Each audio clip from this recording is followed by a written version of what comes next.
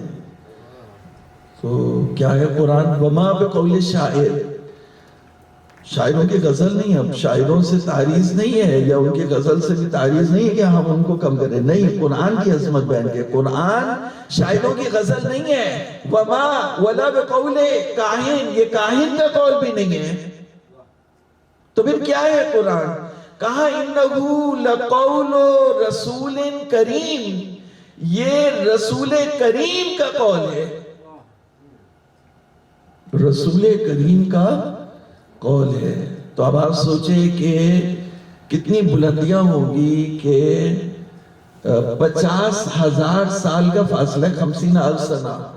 تو یہاں سے جو وہ جنت تک 50 موقف ہے، اور ہر موقف، ہر جو اسٹیشن ہے جہاں روکا جائے گا وہ 1000 سال کا ہے. تو کتنی مسافت ہوئی؟ 50,000 سال کی. تو وہ فرشتہ جس نے کلام ربانی کو حضرت محمد مصطفیٰ تک پہنچایا، عرش الہی سے جب وہ اترا اور کلام ربانی جو لوح محفوظ میں تھا اس کلام ربانی کو لے کر اترا، تو 50,000 سال کا فاصلہ تھا اور وہ لے کے اترا. تو کہا کہ انہو لقول رسول کریم، یہ رسول کریم کا قول ہے، جبریل امین کا قول ہے. نسبت دی رسول کریم سے مراد جو ہے وہ جبریل امین ہے، یہ ان کا قول ہے. پھر فرمایا کہ تنزیل من رب العالمین، رب العالمین کی طرف سے یہ نازل کرتا ہے. رب العالمین کی طرف سے یہ نازل کرتا ہے، اتارا ہوا ہے کس کا؟ رب العالمین. توجہ ہے یا نہیں؟ توجہ ہوگی تو میں جو وہ عظمت قرآن اگر بیان کر سکا تو شاید میں عظمت فاطمہ سلام اللہ علیہا کے کچھ جملے جو ہے وہ آپ کی خدمت میں صلوات ہدیہ کر.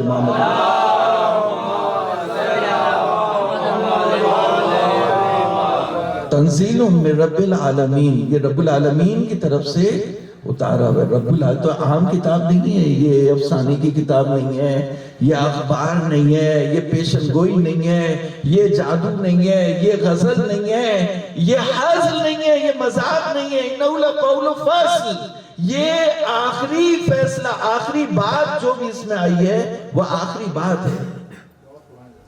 قرآن مجید اپنا تعارف کرا رہا ہے. تو قرآن کی عظمت جو ہے وہ، اچھا اب قرآن کی وہ سورہ کوثر کی تفسیر بیان کرنے شروع ہو گئے مفسرین، اور سورہ تکاثر کی اور قرآن مجید کی آیتوں کی تفسیر کون بیان کر رہا ہے؟ ابن مسعود بیان کر رہے ہیں. کون بیان کر رہا ہے؟ ابن عباس بیان کر رہے ہیں. کون بیان کر رہا ہے؟ ابن عمر بیان کر رہے ہیں. تو بھئی قرآن مجید نے سورہ واقعہ میں یہ پیغام دیا کہ ابن مسعود، ابن عمر، ابن عباس قرآن کو نہیں چھو سکتا. لا یمسہ الا المطہرون، مطہرون کے علاوہ اسے کوئی نہیں چھو سکتا. اسے وہی چھو سکتے ہیں جنہیں خالق کائنات نے پاکے. تم سمجھتے ہو کہ تم اسے چھو سکتے ہو، تم اسے نہیں چھو سکتے. اس سے بھی یہ مطلب نہیں ہے کہ تم جو وہ ناپاکی کی حالت میں اسے نہ چھو. تو ناپاکی کی حالت میں تو انسان جو توہین کتاب کرتے ہیں یا غلطی سے وہ بھی چھو لیتے ہیں. یہ مقصد نہیں کہ تم جب قرآن مجید یہ خبر دے رہے تم سمجھتے ہو کہ قرآن کھلی کتاب ہے، اور قرآن کہہ رہے انہو فی کتاب مکنون، یہ چھپی ہوئی کتاب میں ہے. تو بھئی قرآن سورہ واقعہ میں جب اپنا تعارف پیش کر رہا ہے تو یہ کہہ رہے کہ چھپی ہوئی کتاب میں ہے. آپ سمجھیں کہ قرآن ظاہر کتاب ہے. آپ سمجھ رہے ہیں کہ ابن مسعود اسے چھو سکتا ہے، ابن عمر اسے چھو سکتا ہے، ابن عباس اسے چھو سکتے ہیں، لیکن قرآن کہہ رہے کہ لا یمسہ الا المطہرون، مطہرون کے علاوہ، پاکوں کے علاوہ اسے کوئی نہیں چھو سکتا. توجہ ہے یا نہیں ہے؟ تو بھئی یہ قرآن اتنی عظمت والا قرآن، اس کو جب کہا کہ اس کو ہم نے اتارا، وہ ہیلی کاپٹر جب چل رہا ہوتا ہے نا تو وہ آزادی کے دن جشن آزادی کے بچے موجود ہیں تو ہیلی کاپٹر اوپر سے جو ہے ڈراپ کرتا ہے, وہ پرچیاں ڈراپ کرتے ہیں یا بہت سے جو ہے وہ گفٹ بھی ڈراپ کرتے ہیں یا بیلون ڈراپ کرتے ہیں, اوپر سے ڈراپ کرتے ہیں نہیں کرتے. تو اللہ رب العزت نے اتنا عظیم قرآن کے بارے میں کہا کہ یہ اتارا. توجہ ہے یا نہیں ہے؟ تنزیل یعنی اتارنے کو کہتے ہیں, انزلنا نازل کرنے کو کہ اتارنے کو کہتے ہیں. تو پروردگار نے اتنی عظمت والے قرآن کو اتارا. اب میں بات آگے بڑھاؤں کہ جب سورہ حمد بھی اس کے ساتھ ہوئی اور اسی طرف توجہ دلائی, تو پھر احسان جتایا. خالق کائنات نے اپنے حبیب پر یہ احسان جتایا کہ لَقَدْ آتَيْنَاكَ سَبْعًا مِنَ الْمَثَانِي وَالْقُرْآنَ الْعَظِيمِ, اے میرے حبیب ہم نے آپ کو 7 مثانی دی اور ہم نے آپ کو قرآن عظیم دیا. میں اتنی عظمت والے قرآن کی عظمت بیان نہیں کر سکتا. میں نے صرف چند آیتیں آپ کے سامنے پڑھی اور بہت ساری آیتیں چھوڑ دی جن کی طرف بعد میں کبھی اشارہ کریں گے.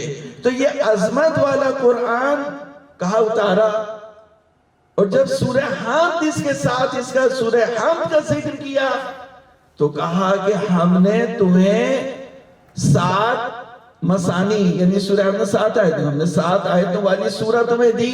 لَقَدْ آتَيْنَاكَ سَبْعًا مِنَ الْمَثَانِي, مثانی یعنی سورہ حمد کا نام ہے مثانی. مثانی کی 7 آیتیں ہم نے تمہیں دی اور قرآن عظیم دیا. تو بھئی قرآن جب سورہ حمد کے ساتھ اس کا ذکر کیا تو کہا دیا. آپ بھی کہتے ہیں کہ بھئی میں نے تمہیں جو مثلا آپ نے کسی رائٹر کو بھیجا, جو چیز تھی وہ جو آپ نے بھجوا دی, کہا میں نے تمہیں دی. تو اس کا مطلب یہ ہے کہ کوئی چیز جو عام صورت میں ہوتی ہے یا اوپر سے اتاری گئی یا دی گئی, لیکن اس سے بھی جو باعظمت چیز ہوتی ہے اس کے بارے میں کہا جاتا ہے کہ عطا کی. تو قرآن اتنا عظمت والا تھا لیکن اس کے بارے میں کہا اتارا, اور جب سیدہ کی باری آئی تو کہا ہم نے تمہیں کوثر عطا کی. تو معلوم یہ ہوا کہ قرآن یا اتارا جاتا ہے یا دیا جاتا ہے, لیکن سیدہ وہ نعمت ہے جنہیں عطا کیا جاتا ہے.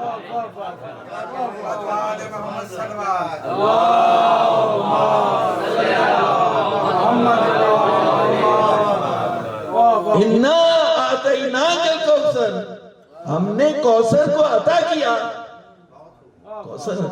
کوثر عطا کی جاتی ہے اور قرآن دیا جاتا ہے. یہ میں قرآن مجید سے پڑھوں, میں تو میری بساط نہیں کہ میں اپنی طرف سے کوئی اضافہ یا آلٹریشن کروں.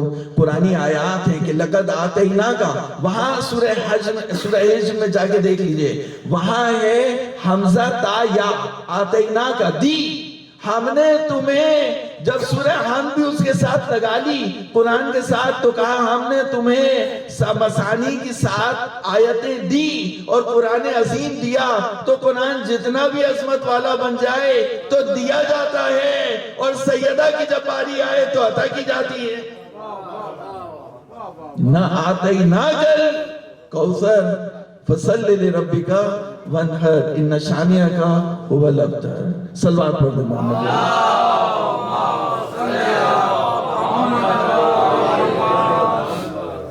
یہ عظمت ہے حضرت فاطمہ زہرا سلام اللہ علیہا کی. تو اب کیونکہ بات آ گئی کوثر پہ, تو ایک دوست ہے ہمارے, دوست کے صاحبزادے, انہوں نے کہا کہ آپ سورہ تکاثر کی بھی جو وہ تفسیر پیش کرنے کا حاضر. تو اب دیکھیے تکاثر اور کوثر دونوں صورتیں قرآن مجید کی, تکاثر اور کوثر. اچھا قرآن کا معجزہ بھی آپ سنتے رہتے ہیں, قرآن فصیح ہے, بلیغ ہے, معجزہ ہے اس میں, اس کے بیان میں, اس کی زبان میں, اس کے تخاطب میں معجزہ ہے. تو وہ معجزہ بھی آپ سن لیں. تو ایک مادہ ہے عربی زبان میں, ہم عربی زبان پڑھتے ہیں کہ کاف سا را, کسرہ, ٹھیک ہے, اور اسی سے کسرت. تو اب عربی زبان بھی جو ہے وہ قریب ہے اردو سے, اردو یعنی قریب ہے عربی سے, اور عربی زبان میں یہ مادہ آیا کاف سا را. تو اس سے 2 مصدر بنے, 2 اس سے جو وہ صیغے بنے. ایک کوثر فعل یعنی جو صیغہ مبالغہ ہے,